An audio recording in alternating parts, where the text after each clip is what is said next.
Palm Sunday, खजूर का इतवार। ये खजूर का इतवार क्या है? ये एक विजय का प्रतीक है। जब हम इसे स्मरण करते हैं, जब हम इसे याद करते हैं, मैं कहना चाहता हूं इसे मनाना नहीं, इसे मनन करना हमारे लिए बहुत ही महत्वपूर्ण है। हालेलुया! सब लोग कहें जोर से।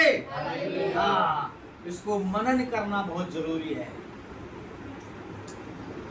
लगभग आज से 2026 साल पहले की सच्चाई है कि जब यीशु मसीह गधे के बच्चे पर बैठे और लोग उनके आगे आगे अपने नए नए कपड़े और खजूर की डालियां बिछा रहे थे और जोर जोर से वो नारे लगा रहे थे और आराधना कर रहे थे और कह रहे थे कि दाऊद की संतान को होसन्ना, धन्य है वो जो प्रभु के नाम से आता है, आकाश में होसन्ना। Hallelujah, hallelujah. यहाँ पर वो प्रभु के लिए, यहाँ पर जो आराधना कर रहे थे, प्रभु के लिए होसन्ना कह रहे थे और परमेश्वर की प्रशंसा कर रहे थे। जैसे अभी हमारी बहन प्रीति ने गाया, प्रशंसा हो, प्रभु की प्रशंसा हो। स्तुति कैसा गीत है वो? स्तुति प्रशंसा हो, उसकी हर पल महिमा हो। हालेलुया। वो लोग वहां पर प्रभु की इस प्रकार से आराधना कर रहे थे, इस प्रकार से उसकी स्तुति कर रहे थे। और ये लिखा यरूशलेम में विजय प्रवेश। मैं यहाँ पर मत्ती की किताब उसका 21 अध्याय और यहाँ पर मैं इस वचन को पढ़ना चाहता हूँ, उसका 1 से 11 तक मैं यहाँ पर इस चैप्टर को पढ़ना चाहता हूँ। मैं चाहता हूँ कि कोई भी भाई या बहन इस वचन को निकाले और खड़ा होकर बड़े धीमी आवाज में पढ़े ताकि मेरा पड़ोसी इस चीज को सुन सके। यहाँ पर है यरूशलेम में विजय प्रवेश। हालेलुया। हाँ, थोड़ा सा पढ़े, जरा जल्दी से पढ़े।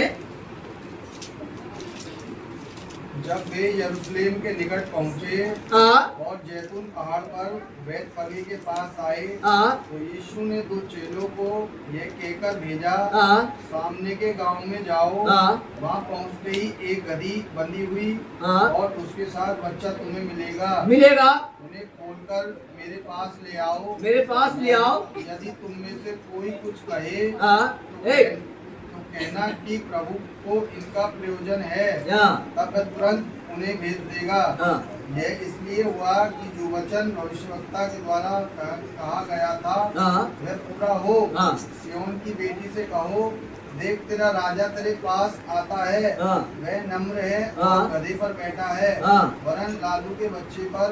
चेलों ने जाकर जैसा यीशु ने उनसे कहा था वैसा ही किया और गधी और बच्चे को लाकर उन पर अपने कपड़े डाले और वह उन पर बैठ गया। तब बहुत से लोगों ने अपने कपड़े मार्ग में बिछाए और अन्य लोगों ने पेड़ों से डालियां काटकर मार्ग में बिछाई।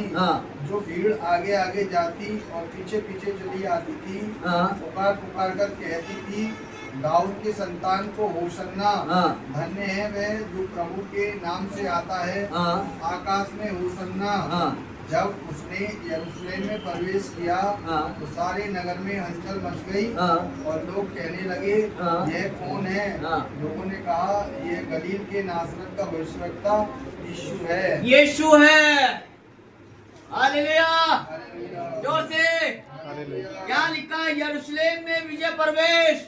प्रभु यीशु मसीह यरूशलेम में जा रहे थे, उस मंदिर में जा रहे थे, यरूशलेम की तरफ उन्होंने अपनी यात्रा को शुरू किया।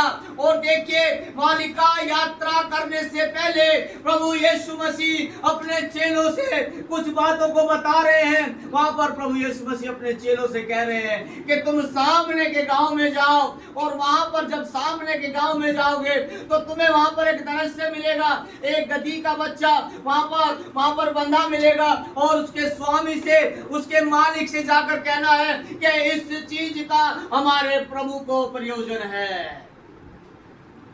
हालेलुया। चेले इस बात को, प्रभु की आवाज को सुन रहे थे।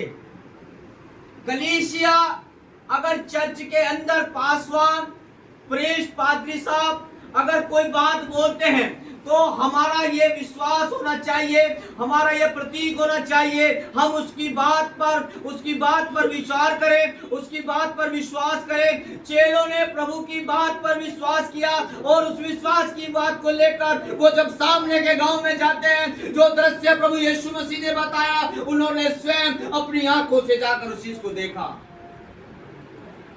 और वहां देखने के बाद उन्होंने बोला, जब वो गए उन्होंने देखा कि यहाँ पर एक बच्चा और गधी का बच्चा बंधा हुआ है। हाँ, प्रभु ने कहा था सामने के गांव में जाओ। मेरे प्रियो, जब वो गए और उन्होंने वहां देखा और जब उसे खोल रहे थे तो उसका मालिक आया और उसके मालिक से वो बातचीत करने लगे। उसने बोला, इससे को हमारे प्रभु को प्रयोजन है, हमारा खुदा, हमारा परमेश्वर, हमारा पिता इस चीज को इस्तेमाल करना चाहता है। वो कौन सी चीज थी?